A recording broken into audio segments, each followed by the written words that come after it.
brought to you by V-Guard. अन्य समाचार पर नजर કરીએ તો મહીસાગરના સંતરામપુર તાલુકાના પ્રથમપુર બૂથ ખાતે આજે ચુસ્ત બંદોબસ્ત વચ્ચે ફેર મતદાન ચાલી રહ્યું છે। ઓબ્ઝર્વર જિલ્લા કલેક્ટર અને એએસપી સહિત અધિકારીઓનો કાફલો બૂથ પર તૈનાત। તો કોંગ્રેસના ઉમેદવાર પ્રભા તાવિયાડ પણ પહોંચ્યા બૂથ પર। આ બૂથ પરના 1224 જેટલા મતદારો ફરી મત આપશે। બૂથ કેપ્ચરિંગની ઘટનાને કારણે ચૂંટણી પંચે ફરી મતદાનનો નિર્ણય લીધો હતો।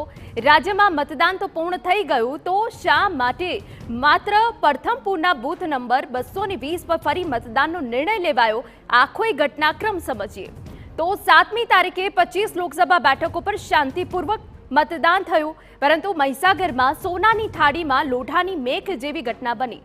દાહોદ લોકસભા બેઠક હેઠળના સંતરામપુરમાં પ્રથમપુર ગામે સત્તાના મદમાં છકી ગયેલા ભાજપ નેતાના પુત્રનો વિડીયો વાયરલ થયો। દાહોદમાં ભાજપના નેતાના પુત્રએ બૂથ નંબર 220 માથે લીધું।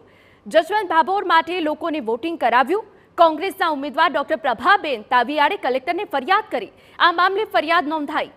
બોગસ વોટિંગ કરાવનાર વિજય ભાભોરને પોલીસે ઝડપી પાડ્યો। ઘટના બની ત્યારે બૂથ પર ફરજ બજાવનાર presiding officer, assistant presiding officer અને 2 પોલિંગ ઓફિસરને સસ્પેન્ડ કરાયા, જ્યારે એક પોલીસ જવાન અને એક હોમગાર્ડ કર્મીને પણ બરતરફ કરાયા। ચૂંટણી પંચે પણ ફેર મતદાનની જાહેરાત કરી અને ફેર મતદાન થઈ રહ્યું છે। દાહોદ લોકસભા સમાવિષ્ટ સંતરામપુર વિધાનસભાના પ્રથમપુર ખાતે આજે ફરી મતદાન યોજાવા જઈ રહ્યું છે અને મતદાનની પ્રક્રિયા શરૂ થઈ ગઈ છે। મતદારો લાઇનબંધ નિર્ભય રીતે પોતાનો મત આપવા આવી રહ્યા છે। ત્યારે આપણી સાથે જિલ્લાના એએસપી જોડાયા છે, એમની સાથે વાત કરીશું।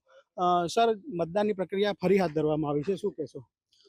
ગઈકાલથી જ અમે આ મતદાન માટેની પ્રક્રિયા માટે ચુસ્ત બંદોબસ્ત પોલીસનો લગાવી દીધેલો છે। મતદાન મથકની પણ અંદર છે, ગામમાં પણ બધી જગ્યાએ અમારો બંદોબસ્ત યોગ્ય રીતે લાગી ગયેલો છે। અત્યારે આપણે જોઈ શકીએ છીએ કે કઈ રીતે ઉત્સાહપૂર્વક લોકો મતદાન આપવા માટે આવી રહ્યા છે।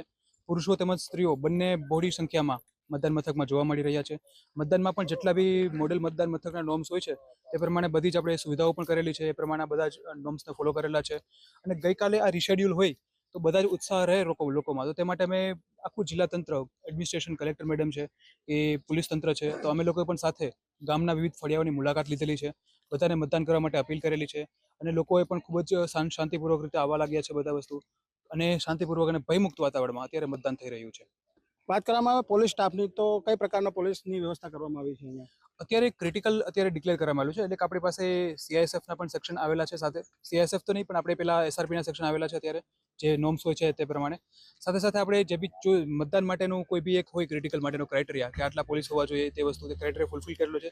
સાથે સાથે ગામમાં પણ આપણે ચુસ્ત પોલીસનો બંદોબસ્ત રાખેલો છે કે કોઈ બી તેવા ડીપ પોઈન્ટ્સ છે કે તેવી વસ્તુઓ છે તો ત્યારે પણ કોઈ જરૂર પડે તો તે પ્રમાણે પણ આપણે રિઝર્વમાં પણ પોલીસનો બંદોબસ્ત સારી રીતે રાખેલો છે।